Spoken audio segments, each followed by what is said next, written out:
Hello, everyone, and welcome to another edition of Mormon Stories podcast, Joseph Smith podcast edition. I'm your host, John DeLynn. It's August 22nd, 2025, and today we are on part 13 of our multi-part series on Joseph Smith, beginning with this book, Joseph Smith, The Rise and Fall of an American Prophet by Professor John G. Turner. So just really quickly, I have some really good news. We're 13 episodes in, and we've been trying to raise sufficient funds to be able to fund my time and John's time all the way through this series, and also the production work that happens behind the scenes. And I have really good news. The good news is that thanks to one very large, generous donor, I think we're fully funded through the end of this book, which is, I guess, the epilogue, which is, I guess, technically 32 episodes. So we're funded. So thank you to that one very generous donor that made this possible.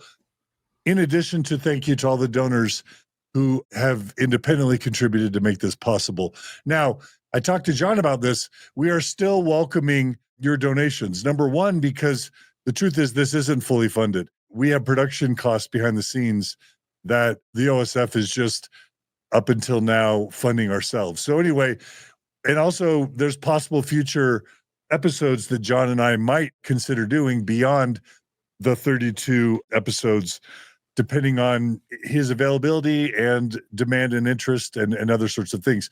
So if you want to continue supporting this collaboration, we welcome it. You just go to donorbox.org/Joseph Smith, and John and I will figure out what other mischief we can be engaged in.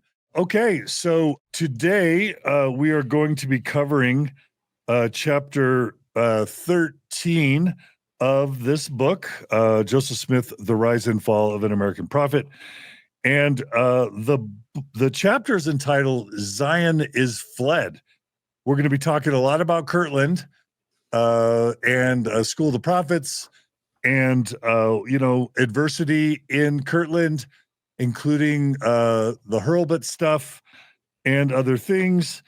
But we're also going to be talking about the ramp up of anti-Mormonism in Missouri that leads to very, very severe persecution.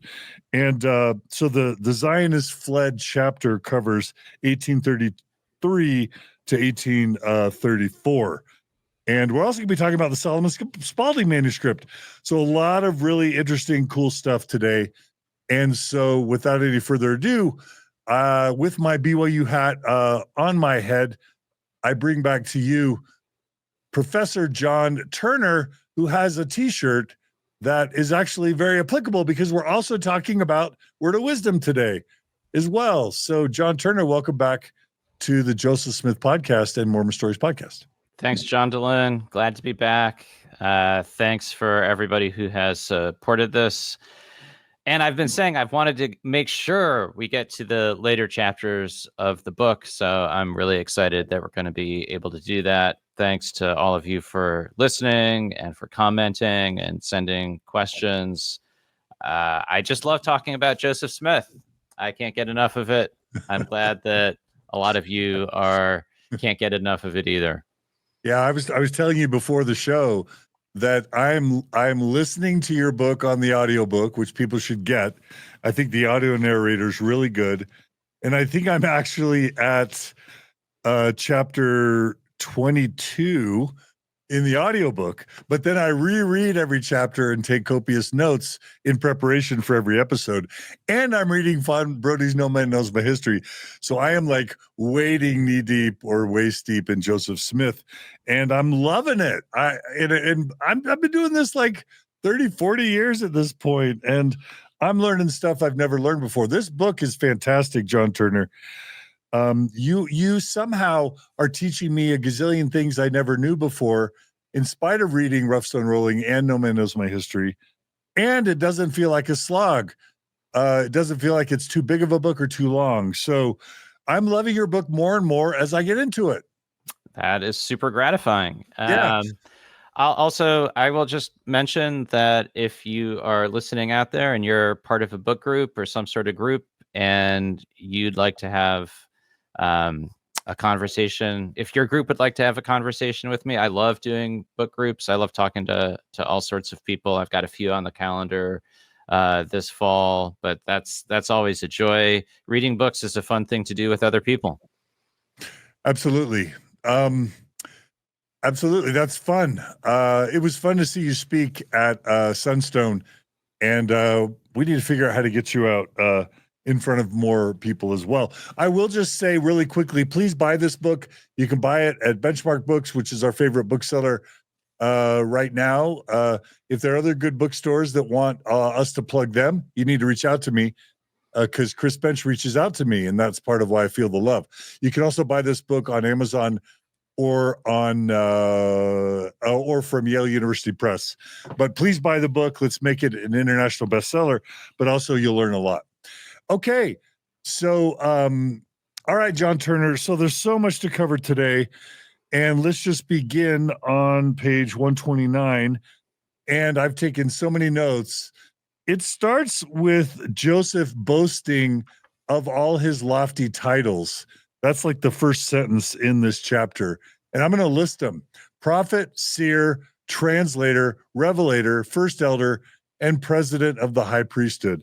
And we've covered this a little bit, but I just want to ask you point blank, can we talk about what each of these titles likely meant to Joseph Smith and his followers? Just briefly, can we talk about each one? Yeah, sure. What's a prophet to someone in 1833? So that's a great question. I'll just go out of order slightly because Okay. I think it'll be helpful. One of the most, I would say in a way, the most significant title for Joseph in the early 1830s was seer. So if you look at the manuscript copies of many of Joseph's early revelations, including the revelations that became the basis for the Book of Moses, they often will say something like a revelation of Joseph the seer, at such and such date and place. So I think that's significant that seer meant, among other things, the ability to receive revelations. So there's a lot of confluence, I think, between prophet, seer, and revelator during these early years. I do think translator was. Wait. Can we go back to seer for just a second? Sure. So tell me if I'm wrong, because my impression of the word seer, it's almost like a euphemism for scryer, peeper, glass looker. In other words, I associate Stone with seer, and I associate his prior activities of treasure digging with the word seer. And again, as a euphemism, don't call me a peeper. Right. Call me a seer, but still Right. there's a stone involved. Am I wrong? Is that fair or totally unfair? No, I mean, I think that I don't think that's unfair, because that word was used in connection with seer stones in particular. And as the word suggests, the ability to see, and in particular, in Joseph's case, to see treasures under the bowels of the earth. So absolutely. But I think it's worth noting, as I said, Joseph continued, and his followers continued to lean into that title, sort of that description, into the 1830s as an individual who received revelations. And so I do think there's a lot of crossover between those activities. And that makes the term revelator a bit redundant, because if seer means revelator, then why does he need prophet, seer, and revelator? So that's why I want to. That's probably also why I want to distinguish between that and somebody who receives revelations. You probably know that modern Mormon prophets and apostles carry the title of prophet, seer, and revelator. You probably know that, which I think goes back to 1830. Yeah. If I'm not mistaken. Yeah. Yeah. I would say the least, in a way, the least redundant of the title would be translator, which I think very straightforwardly meant the ability to translate to bring forth documents that, at least in their conception, would have been originally not in English. So straightforwardly, the ability to translate ancient documents in a way, whether or not they actually were in Joseph's possession. So one small episode that we didn't talk about from 1829. You mentioned that my book is not too long, so I couldn't get everything in there. But Joseph translates what he refers to as a parchment of John. So the author of John's Gospel, that there was a piece of writing that, in a way, you could say that Joseph could access spiritually and by revelation and bring forth in a way to translate, even without having it in his possession, which is kind of a wild little story that didn't make the final cut of my book. Yeah, that's fascinating. And I really want to talk about that because just this month, the Mormon Church, sort of fulfilled a prophecy that I made years ago. And maybe I've told you the story, John Turner, but years ago, a couple came to me and said, we were having a faith crisis. We went to Spencer Fluman, who at the time was the head of the Maxwell Institute, and we sought help and asked him a bunch of our questions. And one of the ones was the seer stone of the hat and the plates not being in the room during the translation. And what Spencer Fluman told this couple at the time, and they actually recorded the conversation, which is legal in Utah, but it's also something that probably Spencer didn't know about, which I don't think he was happy with. But he basically says, I'm paraphrasing, maybe we shouldn't really think of Joseph as a translator. Maybe we should think of the Book of Mormon not as a translation, but as a revelation. And I predicted then that at some point the church is likely to try and shift the narrative because, if the plates aren't in the room, that's probably not a translation, right? If he's just reading off a stone, he's not really translating. He's reading off a stone, and it's God, if anyone, who's the translator, not Joseph. But if the plates aren't even in the room, is there really even any translating going on? He's literally just reading English off a rock, right? And so, and lo and behold, the prophecy kind of comes true in August of 2025, because I think in one of the 3 essays that the Mormon Church released this month, they literally address Book of Mormon translation, and they call it a revelation, right? But then isn't that kind of a bait and switch?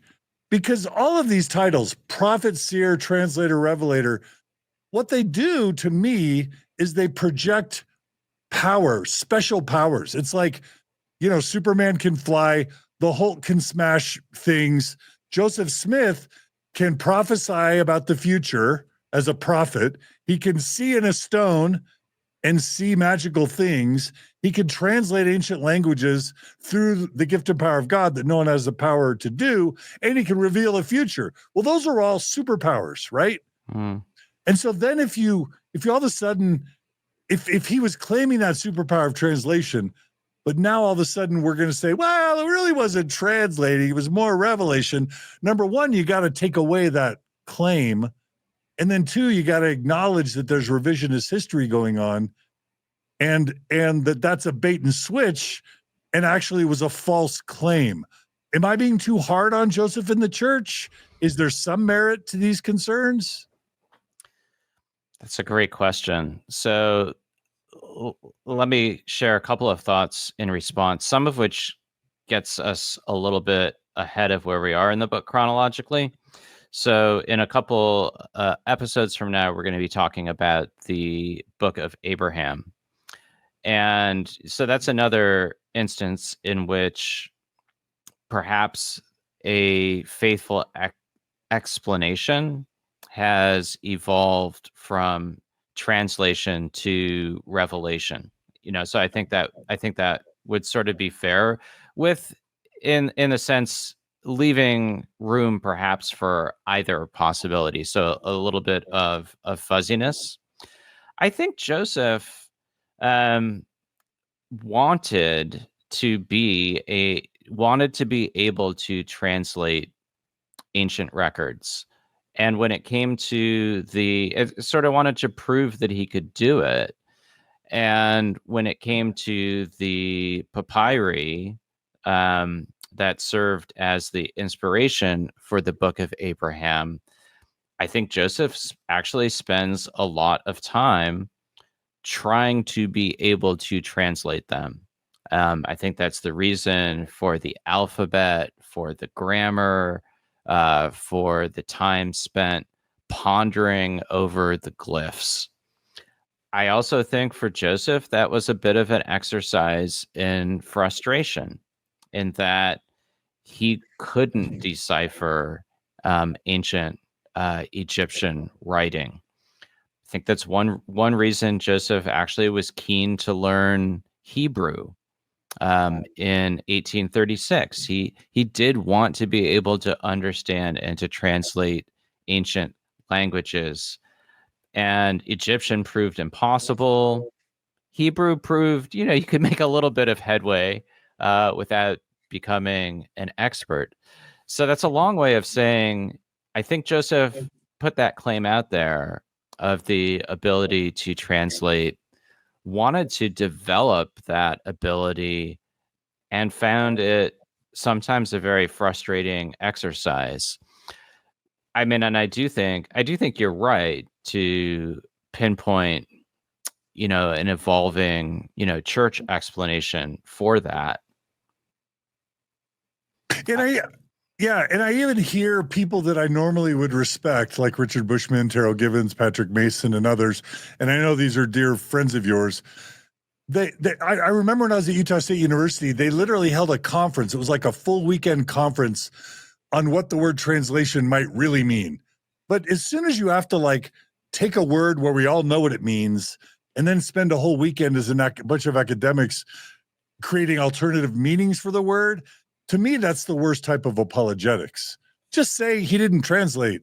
Don't try and manufacture or stretch the meaning of the word translator into other things that it's clearly not what he meant.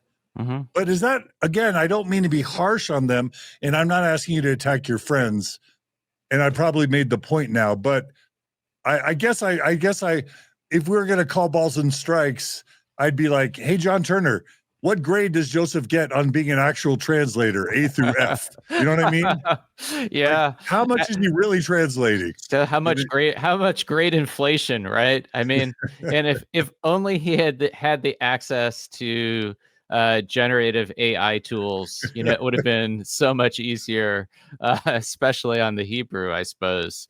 No, I mean, I think it's a fair question, and I'm not either going to attack or defend other people. I do think I would also say I noted, I don't have the reference handy, but in one of the early Joseph Smith papers volume, there is a reference to the Book of Mormon as, I think, something like Joseph's first inspired translation, or something like that. It's revelation, dictation, different than translation. I do agree that Joseph uses the term in an ordinary sense. And I think with a self-awareness that he didn't have that superpower. I think he did I do think he wanted to show that he could do it with the papyri, which may also, maybe that's an element of self-belief as well. And then I do think that to a large extent was an exercise in frustration. I guess the only thing I would say in terms of, some of the more recent, I guess you called it apologetics, more recent explanations, is I think for people who find truth of some sort in the Book of Mormon or Joseph's other textual productions, you need to have an explanation that can correspond with the existing evidence. And so some of these theories, at least they allow for that possibility more than, defending actual translation. Okay. Let me ask you quickly, what's the difference between prophet and revelator? So, I think a prophet is prophesying, which sounds a lot like revealing the future. But then I also think of prophets as people who talk to God and who kind of communicate God's word to the people. So anyway, I don't know how to distinguish between those terms. I'm sure there are really smart people who have looked at this more precisely, but my first thought actually goes in two directions. Number one, for Joseph, the model for prophets were always biblical prophets, and less predicting the future sort of prophets, or even more revelation sort of prophets like Isaiah, and instead people like Abraham and Joseph of Egypt and Moses, sort of God's appointed men for particular times, who had the authority to bring forth law and who led people with authority. So I think those biblical models were very significant. Hiram Smith once commented that Joseph has the spirit of all of the prophets. And I do think Joseph took these biblical models as precedents for himself. I think you can see that in the Book of Mormon itself. And then secondly, I do think prophet, it is, that's a claim to authority and leadership. And I think, at least as we move along, for Joseph, that's a primary meaning of that term. So priesthood, authority, as it develops. And then revelator? Revelator, and I've already suggested a lot of confluence with seer. With seer, but but specifically, the individual who dictates revelations that can command the church. Okay. All right. Well, I'll call balls and strikes. I'll give grades on this one. I'm giving him an F for being a seer, because we know he never really could demonstrate that he saw anything on the seer stone that was material. Because and eventually he abandons the seer stone, and when other people try and see, he kind of wants to shoot down, their use. And nowadays, there's not even a seer stone being used. So to me, I think Joseph and subsequent prophets kind of get an F with the seer label. That's my personal opinion. I think he also gets an F with the translator label, because I don't think he's ever produced an accurate translation of any language that can be verified. That's just my opinion. I think on the prophet, he kind of gets an A. He certainly had the authority to lead the church. And honestly, people think I'm down on Joseph Smith. Your book and Von Brody's, frankly, are causing me to have more and more respect for this person as a leader. And I don't mean that he did never hurt people or made mistakes, but just his ability to engender loyalty and to get followers and to grow a movement. How do you argue? How do you argue with his effectiveness as a leader who has authority? He's great at amassing authority and at leading people. Even when things go wrong, he triples down and doubles his movement. So I'm giving him an A as a prophet, an F as a seer, an F as a translator. And honestly, I think he gets like a D on Revelation, just because so many of his prophecies don't come true in according to your book. And the ones that do, like the healings, he doesn't heal people with severed limbs. He'll heal people with the disease like cholera or whatever, that half the time is they're, 2/3 of the time they're going to get better anyway. So many revelations seem to fail. I'm going to give him a C- or a D+ with revelations, or as a revealer. And those are my grades. So yeah, this is great. I mean, here I am. I'm the college professor, and you're grading Joseph Smith. Yeah, I'm not going to hand out letter grades. So I'll throw out one other notion sort of from the realm of the academic study of religion, which, that's the way I'm approaching Joseph Smith. So there's another famous Smith in the field of, I guess you could say, religious studies, a late scholar named Wilfred Cantwell Smith, who has a book on scripture that I like, which he wrote in part as a response to other scholars who thought that scripture was not a very useful category, that there isn't any essential literary or historical traits that distinguish, say, biblical texts from other ancient texts. You can find a lot of parallels between texts in the Bible and other ancient texts. So, how would you actually define scripture? So, Wilfred Cantwell Smith says, I think very intelligently, scripture is a human activity by which groups of humans assign authority, special meaning, sacredness to particular texts. And that's what distinguishes them. So, in a sense, wherever Joseph's texts came from, and I don't think, as we've discussed before, I don't think the Book of Mormon is an ancient record that's engraven on gold plates. It's no small feat to get millions of people to regard these texts as scripture. In a sense, that's what makes them scripture. And if people stop treating them as scripture, they would no longer be scripture. Then they would just be historical artifacts. And, in a way, the same is true for Joseph's revelations. There were, at the time, we're still talking about a small church, but there are hundreds of people who they can't wait to get their hands on Joseph's latest revelations because they grant them authority. So the authority doesn't come from the texts themselves or from Joseph's talent. It's because, Joseph claims authority, but people have to grant it to him. And I guess that gets to your A for leadership.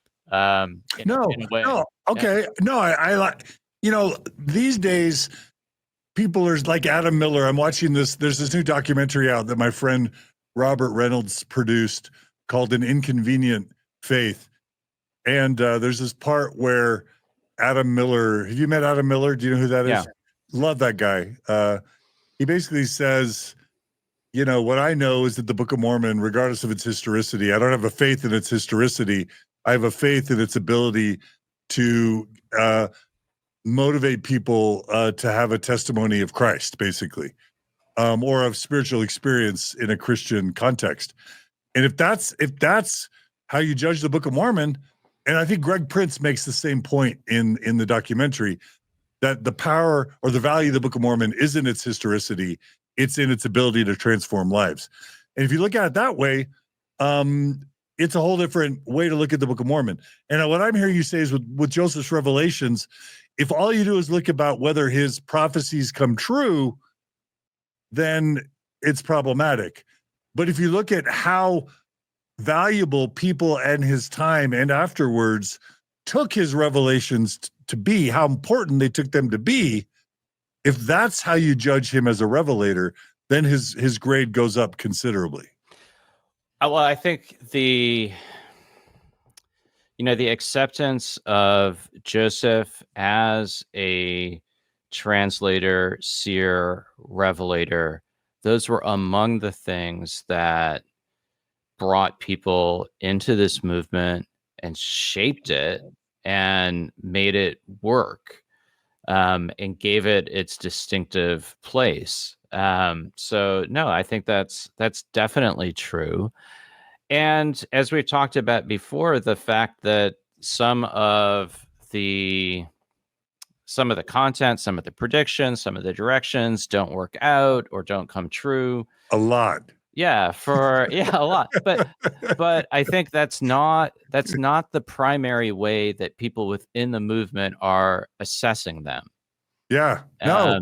Which is, I don't know if that's a paradox or that simply says something about the way that religious movements work. And honestly, Mormonism is not the only religious movement with that issue. Even, early Christianity, there are these predictions that Jesus is going to return imminently, like really imminently. And that doesn't come to pass. And that doesn't cause people to rip, at least the Gospels of Matthew, Mark, and Luke out of their New Testaments. Yeah. Yeah. I had a guy write me this week. He's at BYU attending Education Week or whatever. And he's like, John, how can so many smart people believe, I'll paraphrase his words, this junk or this garbage or this stuff that's clearly false? And I just wrote back and I said, there is no correlation between intelligence and belief. Like, there's this world of wanting to know what's real and true, and we call that science. And then there's this world of wanting meaning and wonder and awe and community and spirituality. They're just separate worlds in my view. And super intelligent people can want community and spirituality and meaning and purpose and awe and wonder and miracles and a resolution about the afterlife. And guess what? They don't probably really care about historicity or facts or science when their brain is in that realm of wanting the other thing. And I think that's what religion is. It's wanting awe and wonder and community and spirituality and power. And the only final thing I'll say is, on the one hand, I'm salty that Joseph makes claims of power that he doesn't really seem to have. It feels like a misrepresentation for him to tell the world he translates languages and can see in a stone and can predict the future and that he talks with God. On the one hand, that feels like deception, and he's banking on the deception that people believe he has special powers because that's why they want to follow him in the first place. But I'm also going to agree with you that he's giving people that second world of awe and wonder and meaning and purpose and community and spirituality and beliefs about the afterlife. And that's what they want. So he is a prophet and a revelator in that sense, in a very real way. And your book goes on to talk about, by age 27, he's got thousands in this church. It's in multiple US states, and it's in multiple countries because it's in Canada. Like, that's an amazing accomplishment for a upstate New York farm boy who's now only 27 years old, right? Yeah. Well, and I think sort of part of your comment gets to the moral assessment of Joseph Smith, in that we both agree that Joseph didn't have gold plates. So there's deception involved in how he first makes his mark and misrepresentation. Which comes after the deception of the treasure digging, which is also deception because there's never treasure, right? Well, there's never treasure. I mean, just so I don't digress on that. I mean, I think you could argue about whether Joseph thought he could do that or not. But but I think Joseph knew he didn't have gold plates and does deceive people by saying that he does. That's how he makes his mark. He couldn't have done what you just summarized. I don't think he could have created this church. He couldn't have formed this movement and taken it in the directions that he did without those initial claims. And I see that as a bit of I don't know if that's a moral conundrum or how different people are going to assess that in different ways. But it is the way that Joseph accomplishes what he does. Yeah. And I think it'd be worthwhile to do a study. Has any person ever started a successful cult or religion without either people perceiving that that original founder had special powers, or the founder of the cult or religious movement fooling them into believing that he or she had special powers? Like, one of the two: either they have the perception of it, or it's literally they're led to believe that in some sort of fraudulent way. I'd be curious to know if there's other significant religious movements that didn't start in one of those two ways. Well, I think the other part of this, and we've talked about this in prior episodes, is one thing I think we can be sure of is that large numbers of people who joined this movement in the early 1830s, they are experiencing those special powers, if you will. They are experiencing speaking in tongues. They are experiencing either being healed or seeing people healed. They are experiencing exorcisms. So people convert for a variety of reasons, many of whom convert because they have family members who convert, but others convert because they experience the what they understand is the power of God in this movement. And for them, that's just a first order concern. And it almost provides, I think for some people, it provides the surest sort of evidence they want for everything else. Yeah. Well, this is fun. We're not far into the chapter, but I'm really loving this conversation. Let's go to the next thing that I had planned, which is he's getting, at the beginning of the chapter, he's getting criticized by people like Abner Cole and Alexander Campbell. There's a quote that you have. So his critics are calling him Joe. And whenever you see like a depiction of anti-Mormons, it's always like, "What you gonna do now, Joe?" That's Right. such a trope, right? Of calling him Joe. But it looks like they did. And there's this, you highlight, the fact that so many of his critics viewed him as unsophisticated and uneducated. And yet people like Bushman or Givens or Bob Reese will basically say the Book of Mormon is either, like Richard Bushman says this in Inconvenient Faith, either the Book of Mormon is a work of genius or it's inspired of God. But either way, Joseph comes out looking like a genius. And so there's this contrast between believers of Joseph that think he's a genius and everybody else that thinks he's a rube and a fool. And you've got this quote that I loved. You wrote, quote, "A crude imposter who dictated his golden Bible with his head in his hat, completely closed up like a dog's head in a black yarn stocking." Where in the heck does that quote come from? Because it's an interesting framing. I can see where that person ends up with that conclusion. Golden Bible, Joe Smith, head in a hat, yokel, producing Bible fan fiction gobbledygook, right? Yeah. So the particular quote you read is from an English newspaper in 1838. So that's just after Mormon missionaries have begun showing up in places like Manchester. And so, yeah, no, one of the very common lines of criticism against Joseph,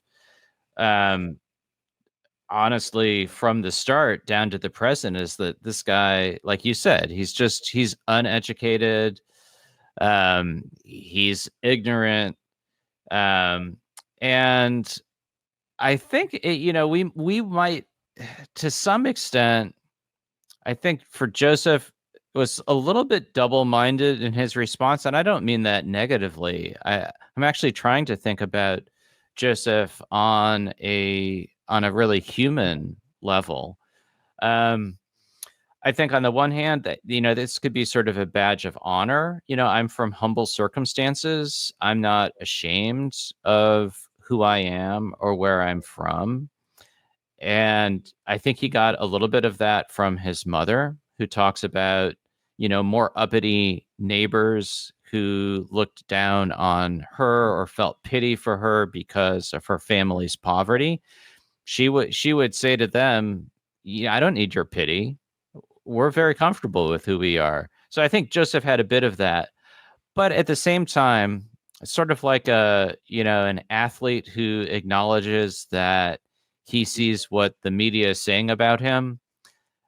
I don't know that Joseph acknowledges this, but I do think he could feel the sting when people repeatedly criticized him along these lines, and he did want to acquire more learning. He did want to be able to defend his ability, his intellect. And I think that's one reason for Joseph's, repeated efforts at self-improvement and education within the church. And I actually get it. When I started the podcast in 2005, immediately scholars and lawyers and mostly faithful people would be just like, you're just a podcaster, you're just like a blogger, you're just a tech bro, your opinions don't matter. It literally made me want to get a PhD, which I did. So I get feeling that elite blue blood discrimination of like, you're not smart, you're not educated. I actually get that on one level. I want to ask you a question. I think I've been triggered by this Inconvenient Faith documentary. And I probably asked you this from previous episodes when we talked about the production of the Book of Mormon, but I just want to ask you again, going back to Richard Bushman's claim that the Book of Mormon is clearly either either genius or the work of God. That's one point of view, that the book is just so phenomenal that no one could have ever written it, and even the Spalding manuscript basically assumes that it's better than what Joseph Smith, the Spalding theory assumes that the Book of Mormon is better than what Joseph Smith could have produced. And that's why we'll talk about Hurlbut later, desperately wanting to make the Spalding theory true and involve Sidney Rigdon, because I guess Hurlbut feels like it's too good for something that Joseph himself could have come up with. But I'm going to ask you this question just very directly. I've also had other people say to me, and I forget if this was John Hamer or somebody else, where they basically said, not only is the Book of Mormon not a miracle, it's not even impressive, it's not really a good book, it's kind of a bore. Twain called it chloroform in print. But I had someone tell me once, not only is the Book of Mormon so amazing that there's no way Joseph Smith could have produced it, the Book of Mormon is so obviously a product of Joseph Smith's own biography, of the Mound Builder myth and the anti-Masonic stuff and the Bible plagiarisms and Protestant sermons that were going on during Joseph's time.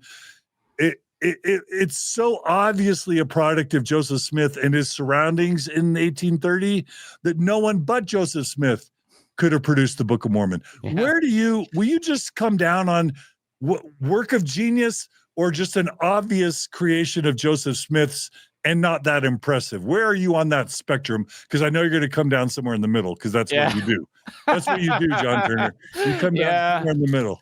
I don't want to disappoint you, John DeLynn. Yeah, I am. At least I give you a spectrum. I know to give you a spectrum. All right. So no, I've got this line in one of the earlier Book of Mormon chapters where I say, even as critics have disparaged the Book of Mormon, many of them have doubted that Joseph Smith could have written it. Like, this book is bad, but Joseph Smith is so wretched. He couldn't even have produced this not really good book, which I've always thought is, it's a little bit strange, right? So yeah, I am gonna in a way take a bit of a middle of the road approach. So I don't think the Book of Mormon is like genius level, could only come from God, right?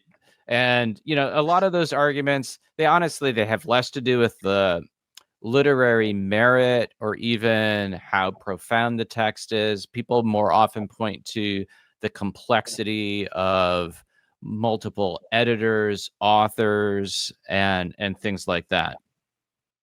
So I do think the Book of Mormon, it's complex. I certainly grant that. I don't think it's so complex and so profound that Joseph couldn't have dictated it. And I don't think the length is something that could not be accomplished as a dictation within a couple of months. So I guess the short answer is, yeah, this is pretty good, and Joseph was talented enough to do it. I don't think the book is so remarkably complex or intricate or profound that it could only have come from God. But I also don't think it's so wretched that if Joseph produces it says nothing about his talent. I do think it is indicative of a certain amount of theological and literary talent. But I think Joseph could get above that bar. Was that a good enough answer? That was great. No, that was great. I'm going to end this thread with this question. So Bob Reese, who still believes the Book of Mormon is historical, by the way, Bob Reese says in this documentary, to say that Joseph Smith could create the Book of Mormon is like saying some minstrel that can barely pluck out Yankee Doodle Dandy on a banjo could write like Beethoven's Ninth Symphony. That's the analogy that Bob Reese uses to try and bolster the divine origin of the Book of Mormon. Is that, in your view, is that an accurate analogy or metaphor? Well, I don't think so, and I think we also have to be. I mean, I haven't, I haven't read that argument at length from him, but I would say, this is the early 1800s. There are a fair number of Americans without a lot of formal education who accomplish impressive things in terms of writing, and Joseph is not at that level. But I do think there's a difference in literary attainments, say, between somebody like Joseph Smith and somebody like Brigham Young. Like Joseph has more of an education within the household and a little bit outside of it. His ability to write is stronger. I think when you look at Joseph's letters, when you look at his later discourses, I think you see the same sort of engagement with the Bible and with narrative and ideas that you can find in the Book of Mormon. So yeah, I think he definitely, I think he was up to it. Yeah. Okay. Well, that's fun. Thanks for entertaining that. So we go on, and next point of the chapter that I wanted to talk about was Joseph, acknowledging that he's a rough stone, rolling. And he says, there's a quote, "I desire the learning and wisdom of heaven alone." He's basically saying, worldly wisdom, whatever, even though I want to learn stuff, what I'm really interested in is the wisdom of heaven, right? And then he goes on to saying he wants the key of the knowledge of God. What do you think he means by that? And what I get from that is that he's giving Snuffer vibes, and there is that quote, "And this is life eternal, to know thee, the only true God, and Jesus Christ, whom thou hast sent." I think that's a New Testament quote, but it's this idea that Snuffer, Denver Snuffer, a modern, quote, offshoot apostate Mormon prophet, is trying to get his followers to see God and Jesus see Jesus like he's seen Jesus, right? Is Joseph pushing himself and others to have personal theophanies with Jesus, not just where they see Jesus, but where they get to know God and Jesus? Or am I reading too much into that sentence? Well, I mean, you have to keep in mind that, I'm not an expert on contemporary movements, way more about them than I do, but it's not Joseph acting like Snuffer, right? It's Snuffer taking inspiration from Joseph. So I would say that one of Joseph's persistent promises to church members throughout the 1830s in particular is the promise that they will be able to see the Savior. And so, yes, a personal theophany, not in the sense of receiving direct instruction or revelations from the Savior, but simply, I would say, an appearance. Not a conversation, just like see the dude, but not talk. Is that I right? mean, I can't say for sure there. I can't remember if there was. I think more a vision, and seeing rather than a conversation. Though Okay. I'm not super confident that Yeah. the idea of conversation or hearing something was never there. But that wasn't the main point. Okay. And what's the like?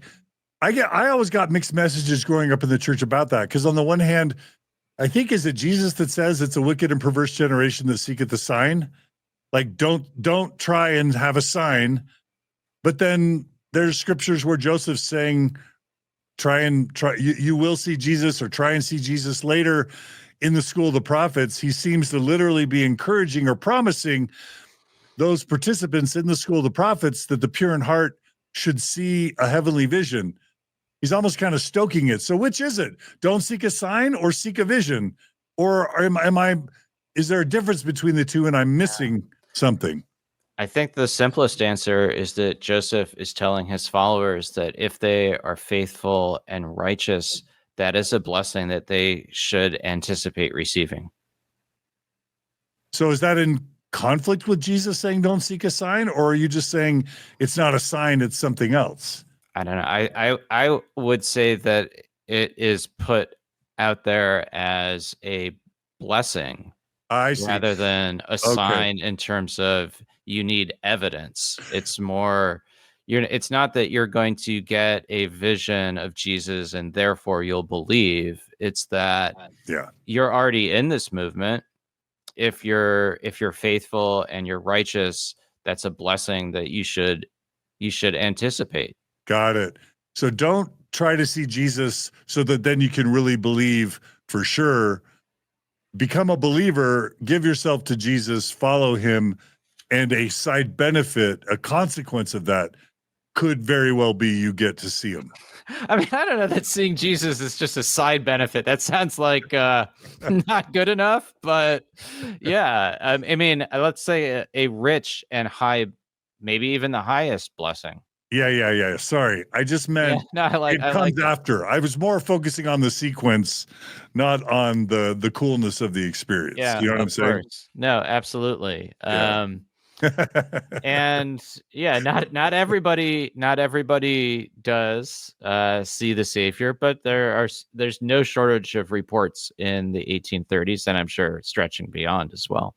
Okay, well, let's jump to that. So we talk about the school of the prophets. For some reason, I think we mentioned it in a past episode as well. So I don't want to repeat it, because I think you already talked about the fact that the main curriculum in the school of the prophets when it founded was grammar, right? And I think we talked about that in a previous episode. And Orson Hyde is the teacher. There's 20 elders.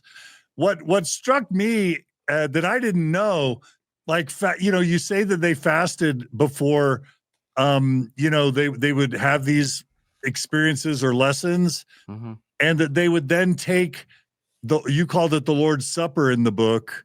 But you also mentioned that they drank wine and even spoke and sang in tongues. Yeah. And again, we talked last episode about Joseph and Brigham Young speaking in tongues. But then I didn't know that they were drinking wine and fasting. And I actually looked up, because then Joseph says to these guys, as I just mentioned, that, I think it seems like he's encouraging the participants in the school of the prophets while they're there to see heavenly visions. And I even looked up, does fasting plus alcohol increase your likelihood that you're going to have a spiritual experience? And the overwhelming feedback I got from my 10 minutes of research was absolutely yes, that fasting sensitizes the body and brain to altered states, and wine or other substances like psilocybin, which we talked about last time, can push a person into euphoric, visionary, or hallucinatory states. And that's to your point, that you don't need mushrooms for these people to be having hallucinations or visions. Alcohol plus fasting plus a desire probably is enough, right? And so, like, it made me wonder, what's Joseph doing here? Like, there's one, I'll give you a spectrum again. There's one spectrum where he just wants everyone to have theophanies like he did. But also, I'm thinking, if I want to build a religious movement, it's one thing if I'm saying I've seen Jesus and let me tell you all about it. It's another thing if your followers are claiming that they had profound spiritual experiences that they will never deny. So there's a real function, kind of a pragmatic function of stoking and encouraging and even fomenting your followers to have life-changing, quote, spiritual experiences. And if you get them to fast and then drink wine, and then you tell them you need to have spiritual experiences, well, guess what? They probably are, especially if there's also social reward and reinforcement for like people's awe and wonder that now you've seen Jesus too. And so I guess on the one hand, there's Joseph sincerely wanting to people have theophanies. On the other hand, there's a lot of benefit, probably, even if you don't believe anything at all, and this is totally cynical, there's probably a lot of benefit to your movement if a bunch of your followers are claiming to have theophanies as well.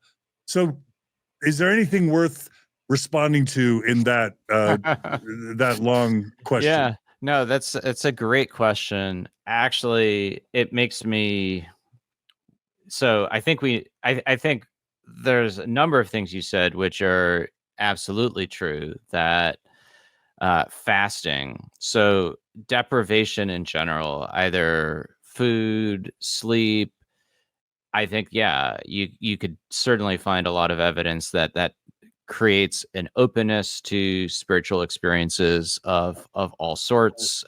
We could find lots of parallel examples. I'm sure that's true of drinking wine as well. I'm sure absolutely the desire for spiritual experiences also contributes, although a lot of people who want spiritual experiences don't get them. So it's not dispositive. I think the thing that's always hard with analyzing these sorts of scenarios is no single thing is dispositive, right? Or necessarily responsible. And people certainly seem to have spiritual experiences outside of those inducements. I think also it would be interesting to know to what extent um, participants and organizers are aware of how efficacious some of these techniques or inducements might be. So I guess what I'm saying is, yeah, there's a lot behind the various elements of your question. I'd like to look more into to what extent are people aware of that. I think the other thing that I'd say, which is wasn't in your question, is I always find it interesting how many different things, if you will, Joseph is doing at the same time. So there's a desire for education, and so they're doing English grammar. Well, that can't be too exciting, right? And so I just think these people don't want grammar all day long. So then there's also fellowship. I think that, it's the dead of winter. I think this is in early 1833. I think these men, they're really enjoying meeting together, spending this time together. Then there's these spiritual experiences. And Joseph's also always thinking about church leadership and ordination. So there's, you have this, what sounds at first like a pretty mundane thing, School of the Prophets, English grammar, but it's going in a number of different directions at the same time. While we're on the School of the Prophets topic, it's worth mentioning the word of wisdom. Again, what Mormons absolutely are told is that Joseph was sitting around with his colleagues, chewing tobacco, spitting it on the floor. Emma hates it because she's cleaning it up. And from that engagement of Emma basically complaining about all the tobacco spit on the floors, the word of wisdom emerges. Two things. One is, it was fascinating. like you mentioned that when Joseph comes up with this revelation, like several of the participants like immediately throw away or burn their tobacco. It sounds like they really quit their tobacco usage at that point. At least it seems that way. What I didn't know was that they were all drinking wine to begin with. And then what you also thoughtfully mentioned is that it seems like in spite of the word of wisdom being, revealed, not only did Joseph not give up the drinking of wine, but you said, for the next 10 years, he continued to drink wine in spite of the word of wisdom revelation being given. That's something the church doesn't teach its people. And again, I never associated School of the Prophets with drinking wine. And I'm wondering, did they throw the tobacco away but ignore the wine part? Or is wine not forbidden in the word of wisdom? Maybe it's only like distilled spirits that the word of wisdom, now that I think about it, I don't think the word of wisdom forbids beer or wine. It only forbids spirits. So wine, I guess it makes sense that they were both drinking wine during the School of the Prophets and that Joseph kept drinking it, because I guess it wasn't forbidden, or I'm confused. Help me out. So my recollection, I think I just verified it. I had to glance at DNC 89. I'm not such a good Joseph Smith scholar to have all the revelations memorized. I'm still working on it, John Dehlin. So no, I think the word of wisdom counsels against wine, strong drinks, such as whiskey, and then hot drinks, which is, coffee and tea are not specified, but it's later. Oh, Julia shared the quote. Thanks, Julia. It says, "And behold, this should be wine, yea, pure wine of the grape of the vine of your own make." Now, does that imply non-fermentation, or just you need to make your own? So I think that is actually from elsewhere. So let me read you another quote from DNC 89. Okay. That in as much as any man drinketh wine or strong drink among you, behold, it is not good, neither meat in sight of your Father. And then this is key. Wait, so he's saying wine is not good? Correct. But listen to Probably this. under the influence of wine as he's giving the revelation. Well, no, but actually, there's an obvious loophole, which gets to that point. Only in assembling yourselves together to offer up your sacraments before him. So, so you Latter-day Saints, you are used to receiving water as part of the sacrament, correct? Correct. That is a much later development. So there's what we're told is that bad people wanted to poison us and put poison in the wine, and you wouldn't be able to tell it was poisoned because it was masked by the strong flavor of the wine. So we switched to water so that we wouldn't be poisoned anymore. But I think I was told that when the saints used wine for the sacrament originally, it was grape juice, not actual wine. But anyway, that's just folk stuff, No, I think it's pretty clear. No wine, only for the sacrament. So what they're doing with the Lord's Supper, that is entirely consistent and going forward. I see. In the Kirtland temple, when they take the Lord's Supper, it's obviously wine. So nobody thinks at the time, let's switch to grape juice or water. Because Jesus drank wine, right? Jesus drank wine. I think, at first, when the saints get to Utah, they're going to develop their own wine industry. When that doesn't work out, they don't want to import wine. I think that has something to do with the switch to water. The idea of enforcing the word of wisdom, there's a lot of back and forth on that during Joseph's lifetime. There are people who take this word of wisdom as a strict commandment. That is true in Kirtland in particular for a time. Especially, that seems to be a bit less prominent by the time the saints get to Nauvoo. And as I mentioned, that you already brought up, Emma is serving in coffee and tea in Nauvoo. Joseph drinks wine hours before his death. Right? They're drinking wine to sort of steady their spirits in Carthage jail. Yeah, Julia mentions that Brigham Young made his own fermented wine. I'm assuming after he gets into Utah. she also reminds us that the word of wisdom states that it's not a commandment. It's just, like advice, but not commandment. That's always important to mention. Yeah, and there are definitely church leaders during Joseph's lifetime who talk about it as a commandment. So there's a decided lack of clarity on the point. One other minor detail that I like is in 1847, after Brigham Young and the apostles vote to reconstitute a first presidency, and this is after a lot of contention. They drink strawberry wine. Nice.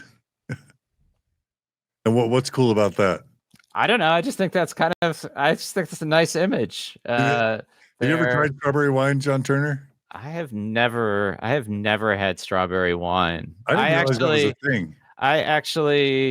There's a, I don't know when it was from. There's a country song, Strawberry Wine, from like 20 or 30 years ago. So I know it exists. But I actually keep 2/3 of the word of wisdom inadvertently. Deanna Carter sings Strawberry Wine. Yeah. All right. We're getting pretty far afield, I guess, from Joseph No, I love Smith.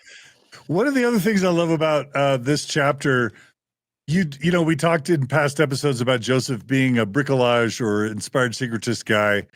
Basically, he borrows ideas from his surroundings. To what extent were you able to identify maybe the potential inspirations or origins for various aspects of the word of wisdom? There's little meat, lots of vegetables, tea, coffee, tobacco, stimulants. Do you want to talk about possible sources of inspiration for the word of wisdom?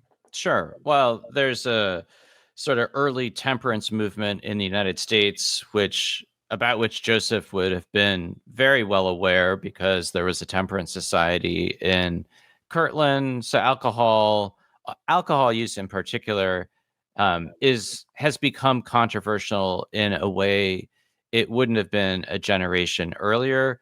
I think a major reason for that is Americans are actually drinking a ton. By the 1820s, whiskey has become much cheaper and more accessible. So American men in particular, they're drinking a lot. Joseph's certainly aware of that. I don't know how aware he is of some of the other contemporary medical advice and nutritional fads that are out there. There are a lot of people out there who are encouraging people to avoid tobacco, to avoid coffee and tea. So that's very much part of Joseph's culture that, I think he's grabbing a hold of with this revelation. Okay. So it's probably fair to say that most of the things he interjects into the word of wisdom, Joseph Smith, can be tied to folk teachings around health that are pervasive in the environment around him. Yeah. Fair? Yeah.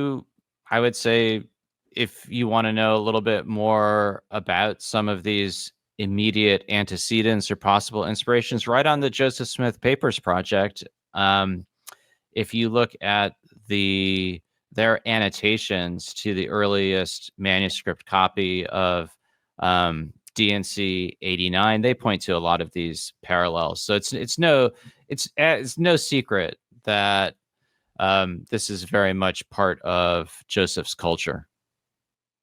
All right. You mentioned that Sidney Rigdon gets back into Joseph Smith's good graces. Remind me what he did to get out of Joseph's good graces. I'm forgetting. So in July of 1832, so the previous summer, he had proclaimed at a church meeting that the keys of the kingdom had been taken from the church and given to him, I think. But that was just a head injury, right? That was just his head injury. Well, we don't know for sure, but it does seem that he was also upset about having not been provided with a new home after that mob attack, and in general, then seemed to seemed to be acting erratically and suffering from some mental afflictions.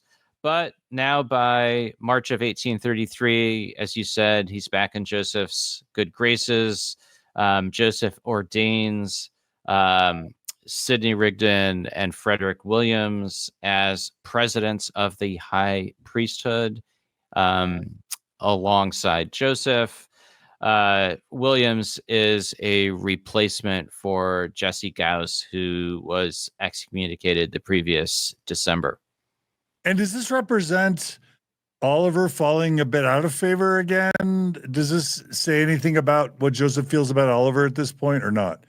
Oliver's in Independence, right? Yeah, no, I think it does to some extent. I think it's significant. I think the next year, Joseph ordains Oliver and at least one other person. I think Joseph Smith Sr., maybe a third as well, as assistant presidents.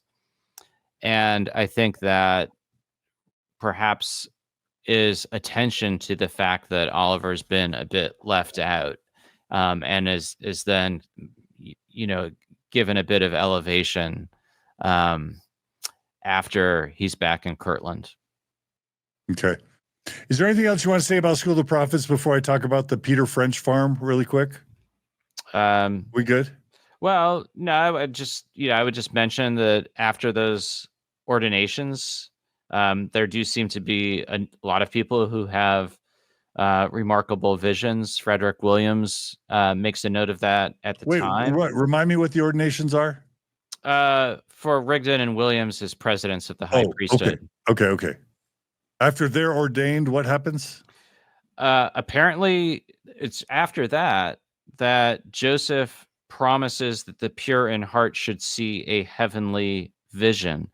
And we don't know actually that much about what transpires, but apparently the men who are present pray, and then they behold many things. Their eyes are open. Some of them see the Savior. Some of them seem angels. That's sort of a culmination of these 2 months of, there's a bit of English grammar, but then also just these spiritually intense meetings. And then at that point, school's essentially over, and Joseph is going to send the elders out. Okay, so School of Prophets this year lasts a couple months, right? Is that what you're saying? And I would just say, I always like to think about what Joseph's special powers actually were. And during the treasure digging years, I always conclude that one of his special powers was convincing people that he saw stuff that he actually never saw, but they still believe that he saw whatever, even if he wasn't able to produce it. But clearly that evolves into the ability, and this probably might even be reflected in the 3 and the 8 witnesses stories.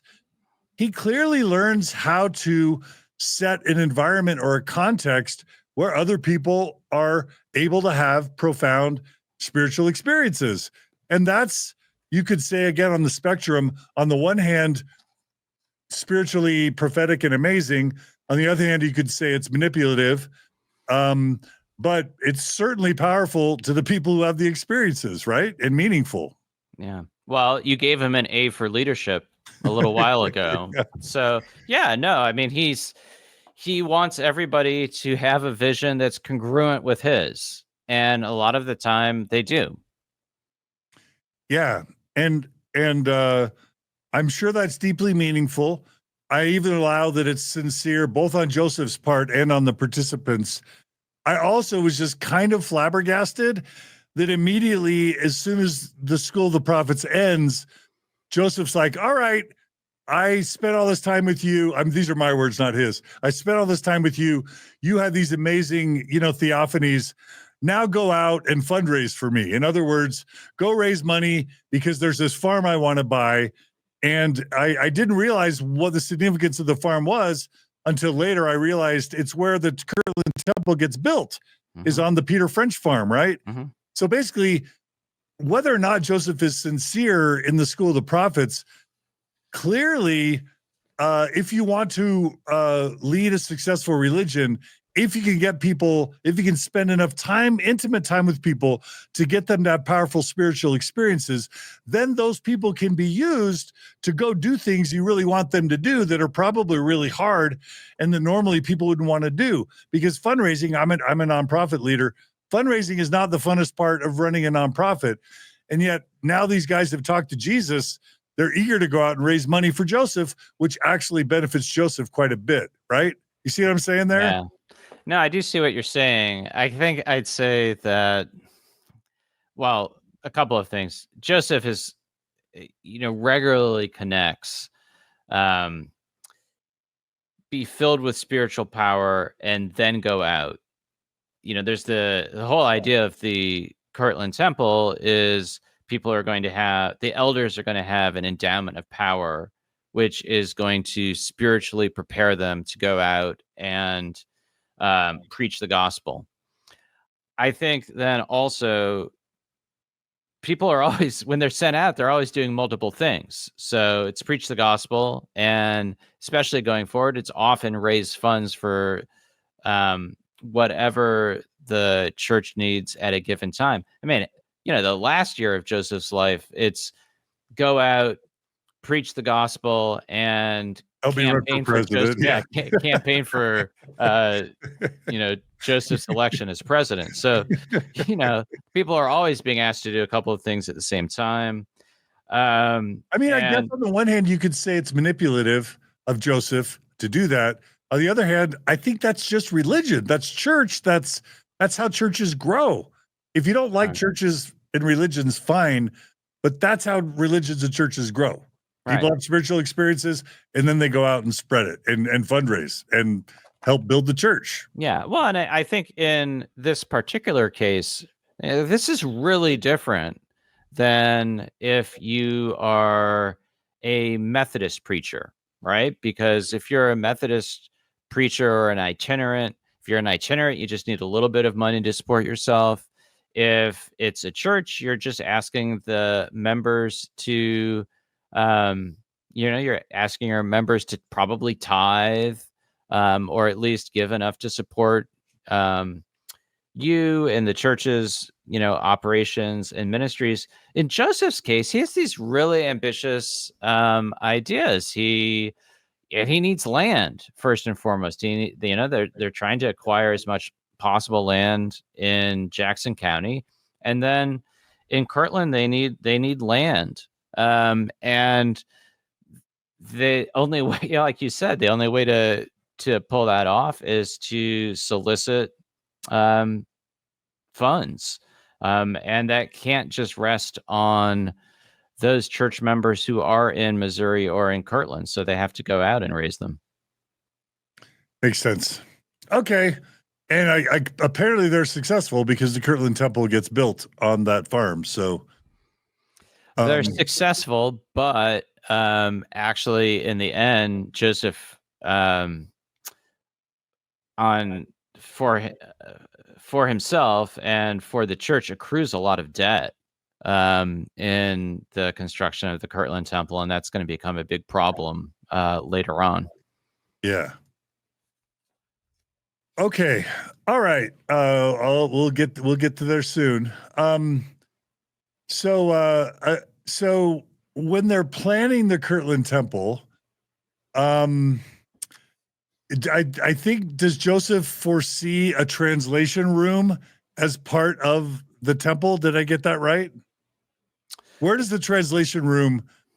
I'm fuzzy. I wrote that down, but now I'm forgetting where the translation room. So during these years, wherever Joseph is living, he usually has a translating room or a translation room. So at this time, he's got a translating room on the second floor of the Whitney store. He had a similar space that he used at the John Johnson home in Hiram, Ohio. And I think that points to the fact that during the early 1830s, the translation of the scriptures is one of Joseph's chief activities. And also the dictation of revelations is a significant activity. So Joseph feels like he needs a particular space for that. I'm trying to think. I don't know that he conceptualized a translation room in the Kirtland Temple. He might be. I might be forgetting that. Um, there is an idea, I think, initially of having a room in the top floor for the School of the Prophets and for more intimate meetings. It's it's from the start. It's a very different idea than would have been the case for a Protestant church. Okay. Yeah. In that sense, he's very creative. Yeah. What he wants to do with churches and temples and schools is quite creative. Yeah. Okay. So you mentioned that at this point in his story, and again, what we're mid 1833 right now in the story, is that right? Correct. He decides to pause his translation or revision of the King James Version of the Bible. Do you get a sense for why he wants to pause it? Yeah, so that's a great question. So Joseph, he's kind of worked on this episodically over the last few years. And then he sort of just wraps it up quickly by the middle of 1833. He worked really intensively on the early chapters of Genesis, worked intensively on some portions of the New Testament. And for a lot of the rest, he just sort of sped through it and maybe made a few minor corrections.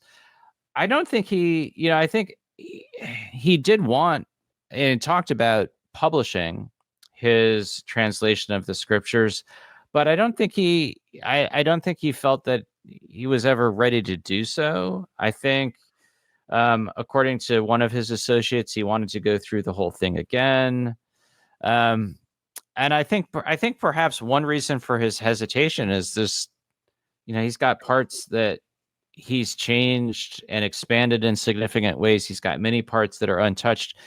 And you can see that in later editions of the Joseph Smith translation, that it's just much more meaningful in some parts than others.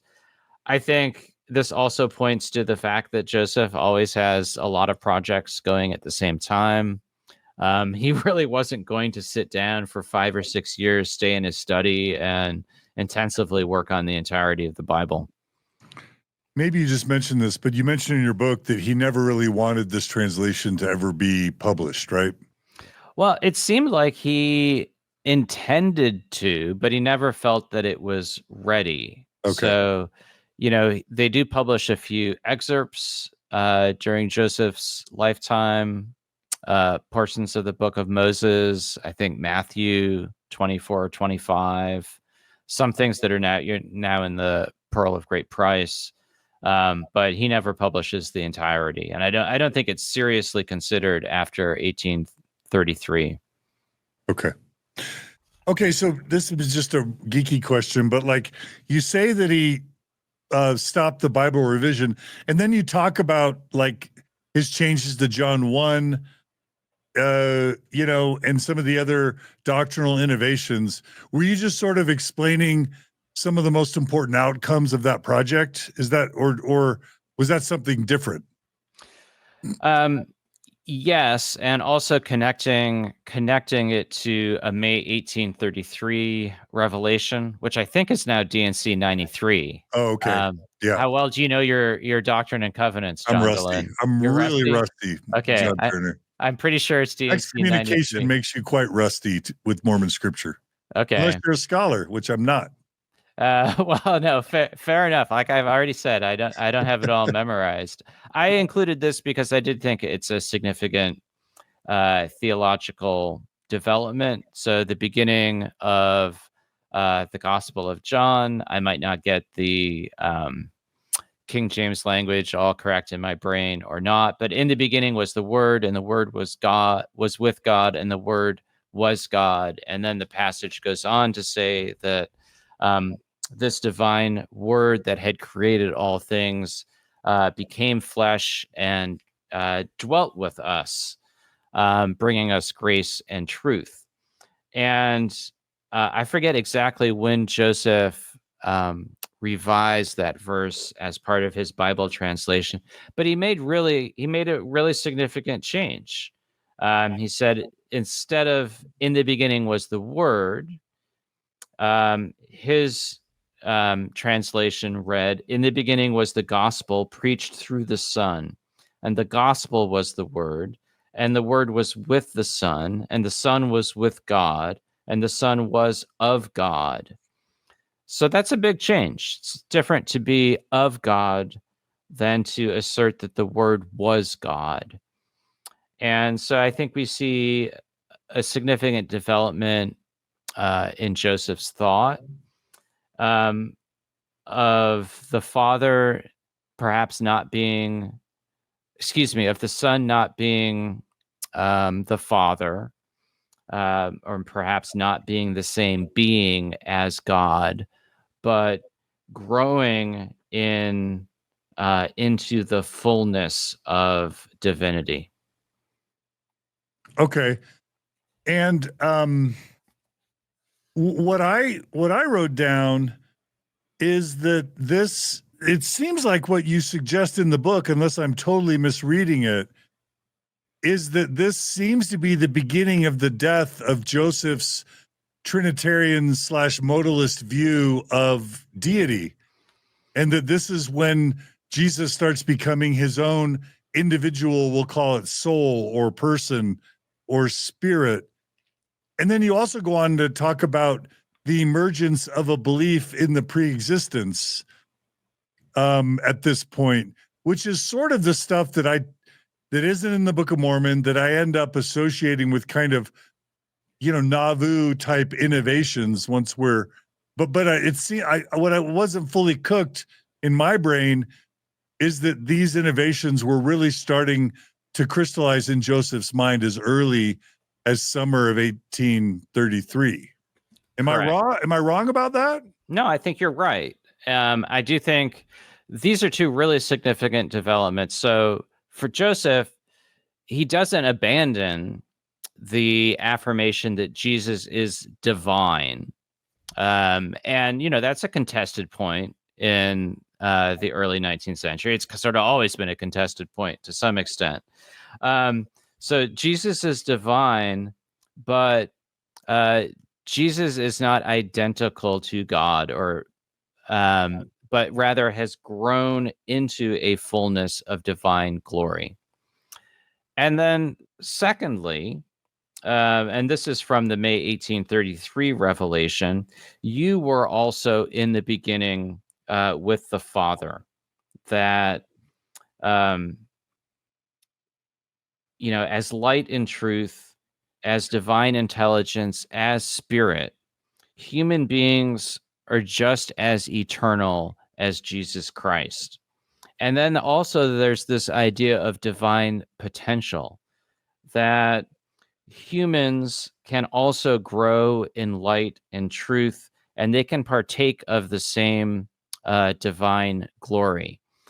I think in many ways, for the rest of Joseph's life, what he continues to elaborate on or to work out is what does that mean, number one, and then number two, what do men have to do in order to attain to the highest level of that glory?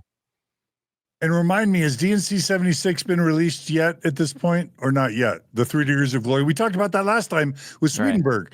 Right. Okay, so he's already got the 3 degrees of glory. So this is really interesting. I'll give a quick shout out just because it's fun. I had Ganesh Cherian on last week on Mormon Stories, where he talked about his book, Joseph Smith, The Architect of Mormonism, a topical biography. And the whole idea of his book is to kind of try and provide cultural context and historical context to maybe try and explain evolutions of Mormon doctrine and theology. That's how I think about the purpose of his book. And so, and I'm always thinking about this type of stuff. So if I'm thinking timeline here, we've got 1830 Book of Mormon has Trinitarian / modalist, God and Jesus, where God and Jesus are basically one, right? Mm-hmm. Then you've got 1832, where Joseph puts to paper his first attempt at writing down his first vision, where the Lord visits him, which is not God and Jesus, but it's the Lord, which is consistent with God and Jesus being one being, right? And I'm sure. I mean, I think I see the 1832 history as simply seeing Jesus Christ. okay, right, but definitely Right. not God and Jesus, which is Correct. what Yeah. the Right. 1838/42 version says. Yeah. And but I don't think it is it fair to say that in Joseph's 1832 mind, Joseph and Jesus would never appear as separate beings? Likely. I would say probably. Okay, Yeah. probably, yeah. All right, so we've got 1832. We got Trinitarian modalist divinity in 1830. We've got a Trinitarian modalist consistent appearance of just Jesus to Joseph in 1832. Then we have this 1833 set of revelations where all of a sudden Joseph is changing his view of the Trinity, it seems to me, and also starting to think about 3 degrees of glory. And now he's starting to think about the beginnings of theosis, the seeds of divine power and humans becoming godlike. Seems like that's emerging at this point. And then he's also, just for the fun of the timeline, he's thinking about premortal existence, which is kind of newer in terms of humans being premortal spirits, potentially along with Jesus. And then lo and behold, as soon as the Book of Abraham papyri show up, it's like, what's he going to put in there? And it doesn't seem coincidental. So when did the papyri show up? 1835. Okay. What did the papyri show up in 1835? Lo and behold, what do we associate with the Book of Abraham? It's Abraham 3:22 and 23, where there's this telling of a premortal existence where there was a war in heaven and there were noble and great spirits. And that timeline all of a sudden makes a lot more sense. Like, okay, mummies are going to show up with papyri. Joseph's going to say, oh my gosh, this is Joseph and Abraham's writings. I'm going to translate them. What's he going to put in there? It's probably going to be stuff that he's thinking about in 1832, 1833. Yeah. So for me, this through line is starting to really come together and make sense. By the way, that whole Book of Abraham 3:22 and 23 thing has God and Jesus as separate beings. So, I mean, this is all sort of evolving and growing and making sense now as I'll just call it a theological build. Does that make sense? Sure. No, that makes sense. Just one minor thing. So Abraham 3, I don't think that's dictated until 1842. So he only makes a start with the Book of Abraham in 1835 and then comes back to it later, which also I would say that, Joseph being straightforwardly and bluntly anti-Trinitarian, you really get that by the late 1830s, early 1840s. He's definitely pushing in that direction, I think, in 1833, but he really articulates that, sharply later on. So absolutely. And I think, one thing we don't know, and I don't really try to unravel this in the book, but I think it's an important point. I really keep the focus in my biography of Joseph Smith on Joseph Smith. But, he spends a lot, I think he's probably fleshing out these ideas in conversation with his associates, Sidney Rigdon, William Phelps is a very theologically creative mind. So I don't think it's just, Joseph sitting in his translating room and, happening on these ideas. I think these are evolving in community and conversation. And in the book, I for obvious reasons, I make it really a matter of Joseph, but a lot of this is almost certainly a group effort. Yeah, and to that point, you've got this quote I wrote down: antecedents and parallels do not detract from Joseph's creativity. And two questions I wanted to ask there. One was, I'm sure you're familiar with the work of, I think it's Thomas Wayment and his grad student or undergrad at the time, Haley. Mhm. I think that's her name, where they were able to tie the Adam Clark commentary to some of Joseph's writings or even workings with the Joseph Smith translation. Mhm. Does any of this stuff that we've just been talking about also appear in the Adam Clark commentary? And I'm kind of putting you on the spot that you Yeah. might even have recall of that. Well, I Like his do John recall. 1:1, modifications. Yeah. No, Is that tied to Adam Clark? I don't think so. No, it wouldn't have been because Clark was a, just down the road Trinitarian Methodist.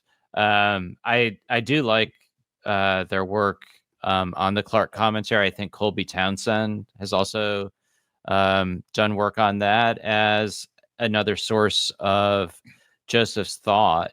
Um, I I think maybe in my Mormon Jesus book, I do a little bit with the Clark commentary on a couple of they're not like earth shattering things, but I do think that's something that Joseph was familiar with.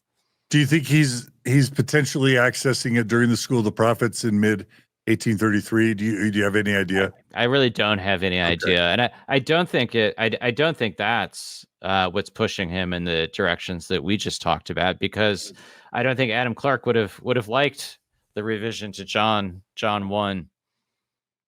Okay, got it. Makes sense. Okay, but you seem to allude to the fact that there might have been not just Sidney Rigdon and others around him, that there were other people talking about things like a premortal existence, or I don't know, God and Jesus being separate, because that quote about antecedents and parallels do not detract from Joseph's creativity. It was almost like you were saying, don't just write him off as a plagiarist. There was still creativity involved, but Yeah. by inferring that, it seems like you were referring to other potential sources of inspiration by other non-LDS thinkers. Is that right? And if so, who might those people have been? Yeah. So that's a great question. And I think the thing that's always hard to know. So the Adam Clark commentary is a good example of a text that may have had a direct influence on Joseph's ideas, or even in some cases, language. And obviously, the Bible itself is the foremost example of that when it comes to texts like the Book of Mormon. I think in a lot of other instances, there are ideas that are more in the ether rather than, Joseph finds a text and uses it as a direct source. So for instance, Joseph is, his ideas become very much aligned with the idea of an infinite expanding universe with a multitude of inhabitable worlds. You could find ideas roughly like that in the writings of I think he's Scottish philosopher, um, and thinker Thomas Dick. Um, I think other people have written about some of those parallels. Ben Park might have authored an essay on that.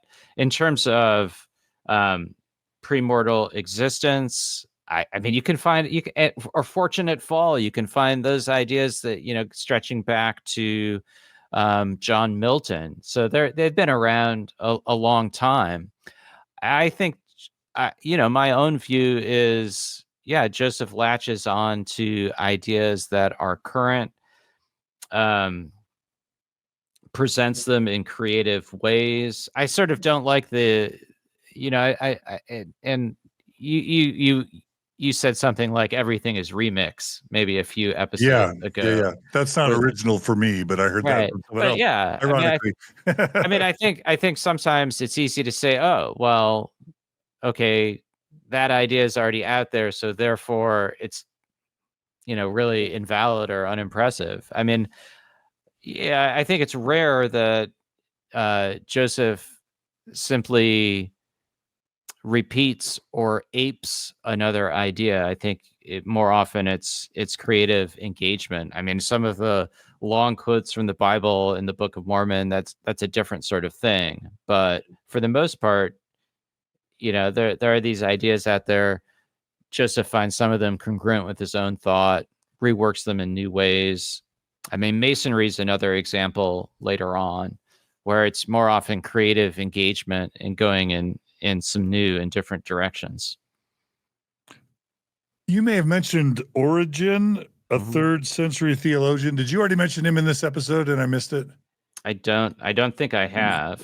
Okay, so you mentioned someone named Origen, Origen, as believing in a premortal existence of human souls as early as 3rd century? What? It's not AD. What do they say now? Well, people now say CE, but CE, yeah. You can stick with AD as far as I'm concerned, because you can call it anything, but it's still dating everything after Jesus. So yeah, okay. You can't get away from it too easily. So do you think Joseph had access to Origen? No, okay. I just think, back in the 3rd century, it wasn't, you can find a number of examples of theologians who believe in, some sort of pre-existence of human souls, some sort of premortal existence. That does not stick for most little o Orthodox Christians. But it's not, basically just saying it's not an idea that's totally original to Joseph Smith. Terrell Givens wrote a great book on the subject, When Souls Have Wings. There are a lot of antecedents for the idea of a premortal spiritual existence. Yeah, there's that scripture mastery quote I memorized as a freshman in high school. Before I formed thee in the belly, I knew thee, right? That's right. Old Testament.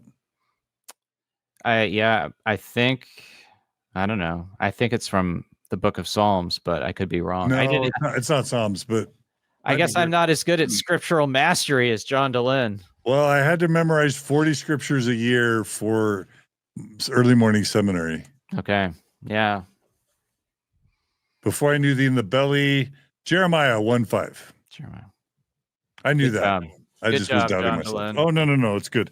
But that would lead people. That's a scripture in the Old Testament that would lead someone to believe that there was a premortal existence, right? Sure. It hasn't led most people to believe that, but yeah, I mean, actually, I do sort of like it. I do like the fact that for many of my fellow Protestants who really want to write Mormonism out of the boundaries of Christianity, there are a lot of Christians who played around with some of the ideas that Joseph Smith developed in earlier centuries. What do you think? What's your bet that you existed in a previous life, John Turner? Do you have a over-under on that? I don't know. Or a personal belief? Don't you like the idea that you existed before you came to the earth? I think Mormons like that. Yeah, no, I think that's true. I mean, it's just not part of my tradition. So in your mind, you started at birth. Yeah, I just think I think I started at birth. I'm just trying to figure out this existence. Sufficient the evil of the day thereof. Right. All right. Okay, so you go on in the book to talk about the two temples. He has designs for the Kirtland Temple, and the School of the Prophets is going to move right into the upper, level of the Kirtland Temple. Certainly a different design than, the way Mormon temples end up being designed post Nauvoo, because he doesn't envision, theater rooms. He doesn't envision multiple rooms that you move to do the temple endowment ceremony. And that's because the endowment hadn't been developed yet. He hadn't gone through the Masonic ceremony yet. So it's more like a worship chapel meeting house, but on steroids with the school above. Is that fair to say, with some curtains and some pulpits, right? No, that's a pretty good description, right? So no, there's no baptistry because Joseph hasn't thought about baptism for the dead yet. And you're right. I mean, it's interesting that from the start, he's thinking about these two main floors, an upper and a lower court. So there's going to be a lot of space for worship and for large assemblies, especially as Joseph thinks more about this in the coming years. The main purpose is the endowment of power. And then, yes, there's room for smaller meetings and the school upstairs. And then he's got grand aspirations for how to develop Zion. Not just a single temple, but he envisions 24 temples at first, which he describes as houses of worship and schools. Okay, now Mormons sometimes think of Zion as kind of nebulous, but now we're moving Independence, Missouri. Correct. Okay, yeah, let me read what I've got there. It's almost like a modern property development. So I've got, and this is from you, of course, like 49 blocks, farm surrounding, 20.5 acre lots, 24 temples, 15 to 20,000 people would live there. Right. That sounds like property development, but pretty fancy suburban property development, right? It's a planned Zion community. Yeah, absolutely. And the idea was you would fill up this, it's a 1 mile square. And then you're going to replicate it.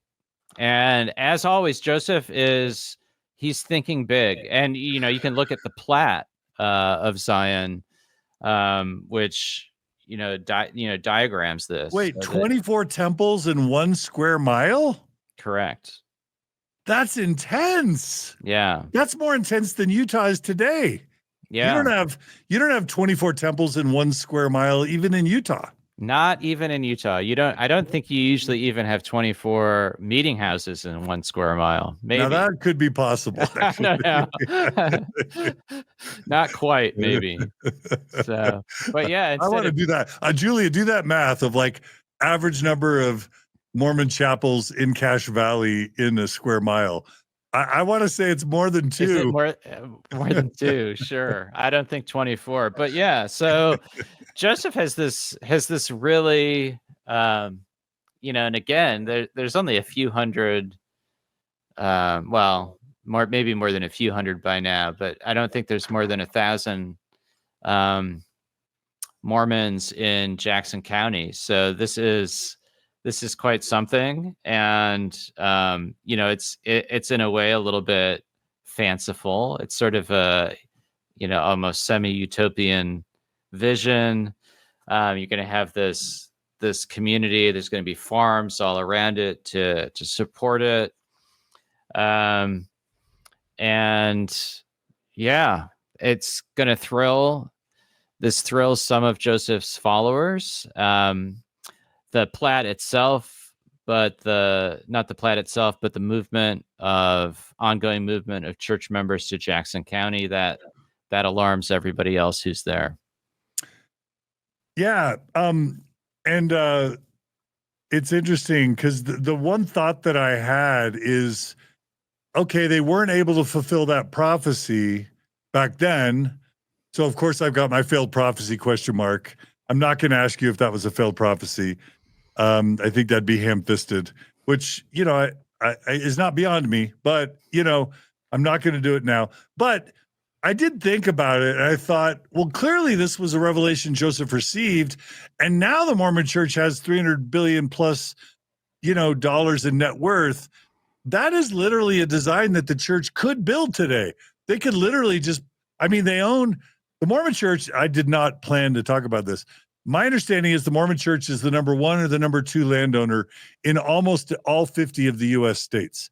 So clearly they could acquire the property, and clearly they've done a ton of real estate development in Florida and in Utah and in other places. So they're into community planning.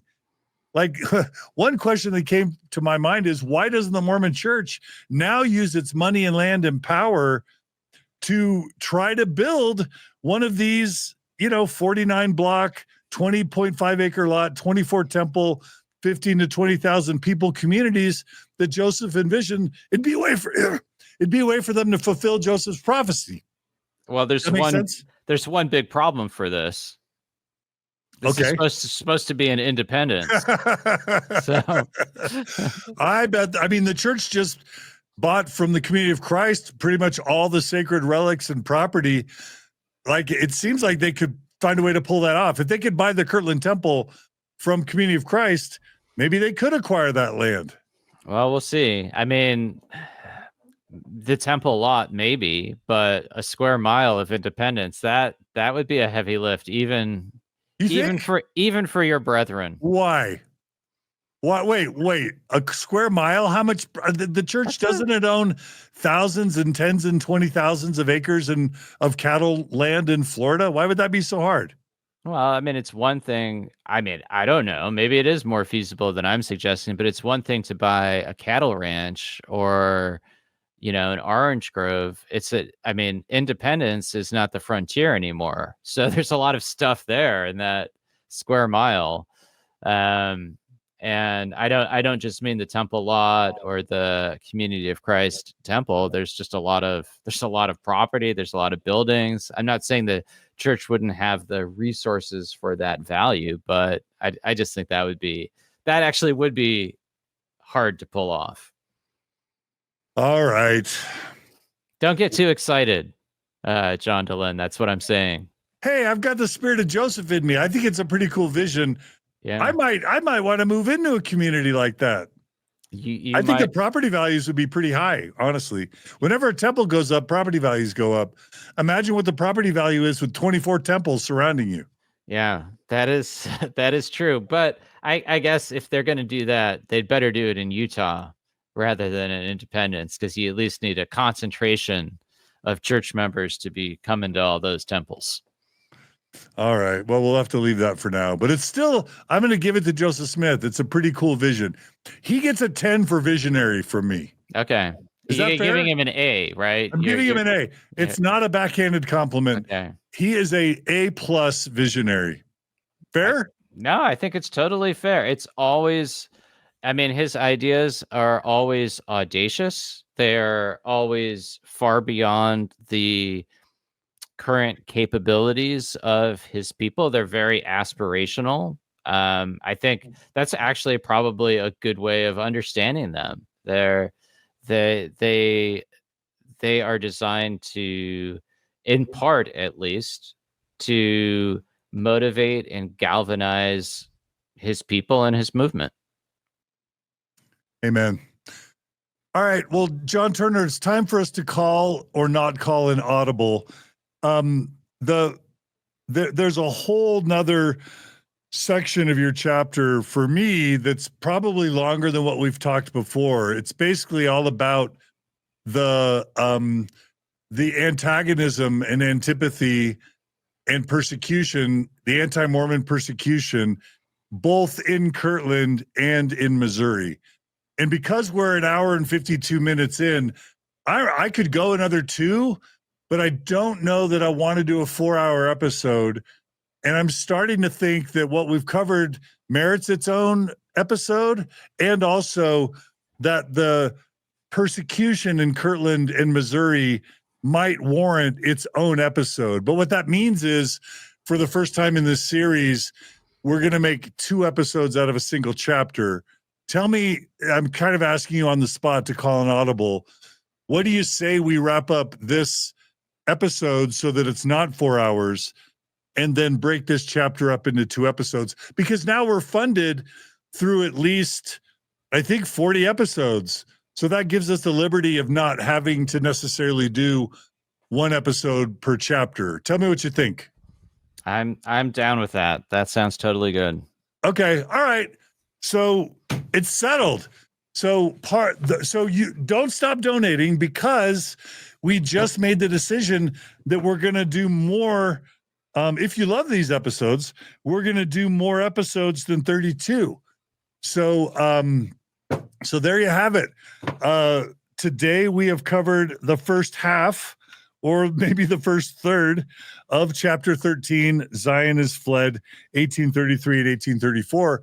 What you have to look forward to next is Hurlbut's, the persecution in Kirtland, the trial of doctor, right? Dr. Philastus Hurlbut, is that his name? Yeah. We're going to talk about that next. We're going to talk about the Solomon Spalding manuscript. We're going to talk about Joseph. One of the things that blew me away, you said that Joseph compared the persecution in Kirtland to the persecution in Independence, which how in the world could the persecution have been as bad in Kirtland as in Independence? But Joseph said it. So clearly he felt it. And then we're going to go deep on the precursors to Zion's camp, which is all the really dark and sad persecution that I think is un-American, frankly, that the saints in Zion face by the Missourians prior to Zion's camp. I was gripped by the second half of this chapter. Anything you want to say just as kind of foreshadowing for our viewers and listeners? No, that's good. I mean, so I could have flippantly said your people are taking it on the chin next week, but yeah, there really isn't anything funny about it, because what the saints repeatedly endure in Missouri is just dreadful, and it's sometimes is heartbreaking. And I agree with you about it being un-American, and only disagree to the extent that at this time period, majorities often tyrannize minorities. It's sort of the dark side of democracy, in a way. So yeah, we will have plenty to talk about. This is actually one of the longer chapters. So we'll do the second half, some tough stuff, and also talking about Hurlbut and Solomon Spalding. I think that's an important subject as well.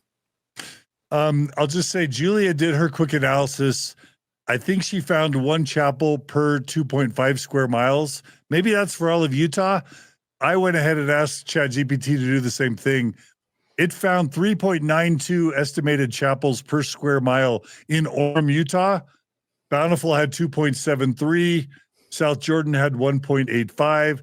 So the best we can get in Utah of chapels per square mile, according to ChatGPT, is rounding up to 4. I asked it to look at Logan and Cache Valley, and it's still thinking.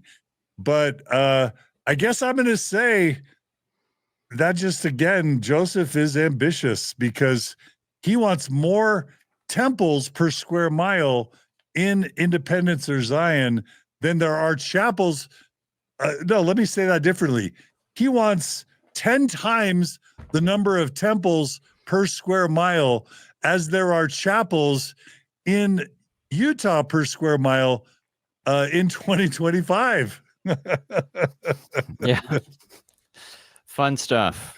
All right. Sorry. You make me nerd out, which is kind of weird for me, John Turner, but that's what your book does. So everyone go buy Joseph Smith and The Rise and Fall of an American Prophet by John Turner. Buy it. Share this episode. Subscribe to this channel. Share this, like it, comment it, give us your feedback. And please continue donating if you want to see us do more cool stuff. We'll do more than 30 chapters or 30 episodes if y'all support it. So don't stop supporting us. Who knows the great things we can do? Maybe we'll start a church, John Turner, or maybe we'll just help convince the Mormon Church to develop land in Missouri according to Joseph Smith's revelations. Maybe that should be our purpose. Look, I'm just trying to get people to love history. So, it's priceless. So. All right. Thanks, John Turner. Thanks, Julia, for your help behind the scenes. Thanks to the donors to Mormon Stories and to donorbox.org/Joseph Smith. All the donors to this specific project. We couldn't do it without you. We're super grateful.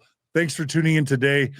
Join us next episode for part 2 of chapter 13 of this book. Be good to each other. Be kind to each other. We'll see you all again soon on another episode of the Joseph Smith Podcast and Mormon Stories Podcast. Take care, everybody.